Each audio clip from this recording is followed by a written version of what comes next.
എൻ്റെ ചേച്ചിയുടെ മാരേജ് കഴിഞ്ഞതിന് ശേഷം എനിക്ക് മുടങ്ങാണ്ട് കിട്ടുന്ന ഒരു ഗിഫ്റ്റാണ് കേട്ടോ ഇത്. ആക്ച്വലി ഇത് വേറെ ആരെല്ലാം അയച്ചിരുന്നു, എൻ്റെ ബ്രദറിൻ്റെ ആണ്, അതായത് എൻ്റെ ഏട്ടൻ തന്നെയാണ് എനിക്ക് അയച്ചിരുന്നത്.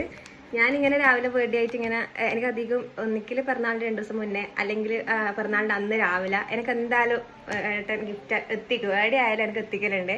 അപ്പോൾ ഇന്ന് അങ്ങനെ ഗിഫ്റ്റ് ഒന്നും വന്നിട്ടുണ്ടായിട്ടില്ല. ഇന്ന് എൻ്റെ ബർത്ത്ഡേ ആണ്, അപ്പോൾ ഇന്ന് ഗിഫ്റ്റ് ഒന്നും വന്നിട്ടുണ്ടായിട്ടില്ല. ഞാൻ ഓൾറെഡി എറണാടൻ പിന്നെ എറണാട് പെങ്ങളും കൂടിയിട്ട് എറണാട് പെങ്ങളെ കേക്ക് വാങ്ങി സെറ്റ് ചെയ്ത് തന്നിട്ടുണ്ടായിന്. എറണാടൻ ഡ്രസ്സെല്ലാം വാങ്ങി കൊണ്ടുവന്നു, ഫുഡെല്ലാം വാങ്ങി റെഡിയാക്കി. അതിൽ ഇന്നലെ നൈറ്റ് നമ്മൾ സെലിബ്രേറ്റ് ചെയ്തു.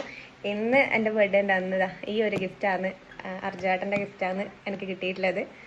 അപ്പോൾ ഞാനിങ്ങനെ അമ്മേൻ്റെ അടുത്ത് ഇങ്ങനെ വൈകുന്നേരം ആകുമ്പോൾ ഞാൻ പറയുന്നു, അല്ലെങ്കിൽ ഏട്ടനൊക്കെ എപ്പോൾ ഗിഫ്റ്റ് അയക്കലുണ്ട്, ഇന്ന് ചിലപ്പോൾ മറന്നു പോയിട്ടുണ്ടാവുമായിരിക്കും എന്നൊക്കെ ഇങ്ങനെ പറഞ്ഞു.